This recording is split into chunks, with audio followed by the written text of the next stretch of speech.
Cross FIR, counter FIR, cross case या counter blast,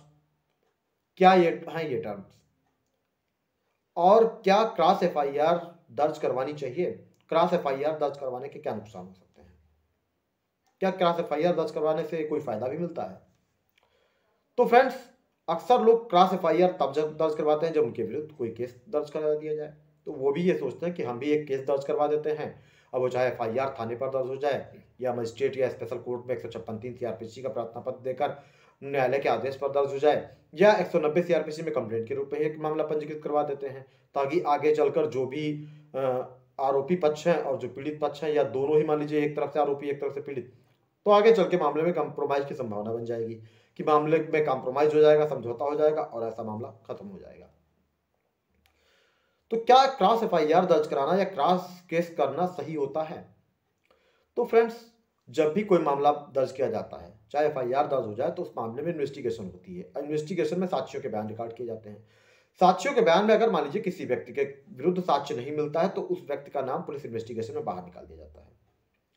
और अन्य जो भी बचे हुए अभियुक्त हैं उनके विरुद्ध आरोप पत्र न्यायालय में प्रेषित कर दिया जाता है। या मान लीजिए आप जो एफआईआर दर्ज कराई गई थी, जो शिकायत की गई थी, वो झूठी पाई गई है, तो उस सिचुएशन में फिर फाइनल रिपोर्ट न्यायालय में प्रेषित कर दी जाती है। लेकिन अब पता चला कि जब क्रॉस एफआईआर दर्ज करा दी गई है,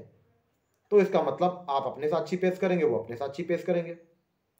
आप अपने तरफ से मामले में बताएंगे और वो दूसरा पक्ष जो है अपनी तरफ से मामले में बताएगा कि हाँ ये मामला है। तो उस सिचुएशन में या तो भाई दोनों ही मामलों में फाइनल रिपोर्ट लगेगी या दोनों मामलों में ही आरोप पत्र न्यायालय में प्रेषित किया जाएगा, क्योंकि घटना तो आप दोनों मिलकर खुद ही एडमिट कर रहे हैं कि हाँ मेरे साथ हुआ, मेरे साथ हुआ। अब हो सकता है किसी एक पक्ष के साथ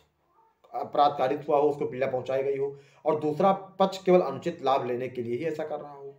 कभी कभी तो ये देखा गया कि हत्या जैसे महत्वपूर्ण जो मतलब गंभीर अपराध है, इसमें भी लोग काउंटर एफआईआर दर्ज करा देते हैं, चाहे वो मारपीट की ही हो। अब मारपीट दर्ज करा दी, इसका मतलब आप सभी ने घटना को स्वीकार कर लिया कि आप उस घटना में सम्मिलित थे सबके सब। और अक्सर होता है कि बहुत से लोग उस मामले में या बहुत से आरोपी ऐसे होते हैं जो उस घटना में सम्मिलित भी नहीं होते, लेकिन अब ये दिखा दिया गया कि हाँ वो भी मौके पर मौजूद थे, उन्होंने घटना में प्रत्यक्ष ये देखा कि हाँ ये चीजें हो रही थी, मारपीट हो रही थी, और दूसरे पक्ष ने उनको आरोपी बना दिया है। तो इसका मतलब आपने खुद एडमिट कर लिया कि आप घटना में उस समय उपस्थित थे, तो आपके पास बचाव के तरीके कहाँ बचे? बचाव का कोई रास्ता नहीं बचा। और अक्सर काउंटर एफआईआर जो दर्ज कराई जाती है, लगभग काफी कुछ एफआईआर जो है वो फर्जी ही होती हैं, केवल इस उद्देश्य से ही दर्ज कराई जाती हैं कि उसका लाभ मिल सके, कॉम्प्रोमाइज कर लिया जा सके आगे। लेकिन अक्सर लाभ मिलने के बजाय उसमें नुकसान होने की संभावना बन जाती है। अब वो मान लीजिए चाहे छोटा मोटा मैटर ही हो, अब एक पक्ष के साथ आपने मारपीट की, उसको पीड़ा पहुंचाई, और आपने फिर ये सोचा कि कॉम्प्रोमाइज हो जाएगा, इसलिए आपने झूठी शिकायत कर दी, झूठी एफआईआर दर्ज करवा दिया, झूठी कंप्लेंट फाइल कर दी।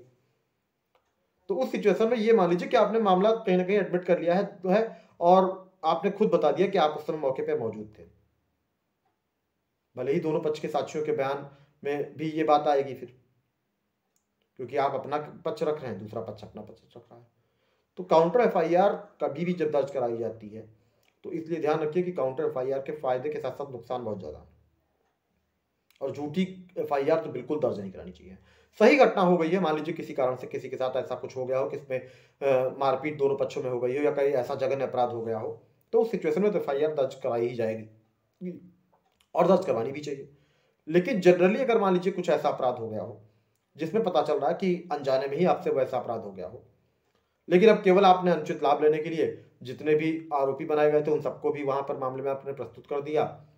कि ये सब मौके पर मौजूद थे, इन्होंने घटना को देखा, आपने अपनी तरफ से काउंटर एफआईआर दर्ज कराई, और उस तरफ से उस पक्ष ने आरोपी बनाया था। आरोपी जब बनाया गया था तो पुलिस इन्वेस्टिगेशन में अगर मान लीजिए जो गलत तरीके से भी लोग आरोपी बना दिए जाते हैं, तो पुलिस उनका कहीं ना कहीं नाम निकाल देती, उनको बाहर कर देती, उनके नाम चार्जशीट पे नहीं जाते। लेकिन जब आपने काउंटर एफआईआर दर्ज करवा दी तो उसमें कहीं ना कहीं ये एडमिट कर दिया कि हाँ ये भी सब मौजूद थे, मतलब जिनको आरोपी बनाया गया था उनको आपने अपनी तरफ से अगर विटनेस में रख लिया, तो फिर तो कहीं ना कहीं आपके विरुद्ध भी मान के चलिए कि आरोप सिद्ध हो ही रहे हैं, आगे चलकर ट्रायल में आपको प्रॉब्लम हो सकती है।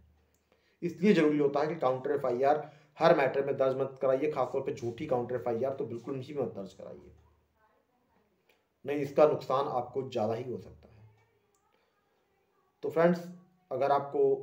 ऐसे जेन्युइन कंटेंट देखने हो तो वीडियो को लाइक करें, चैनल को सब्सक्राइब करें, ताकि आगे भी आपको ऐसे जेन्युइन कंटेंट देखने को मिलते रहे। Thank you.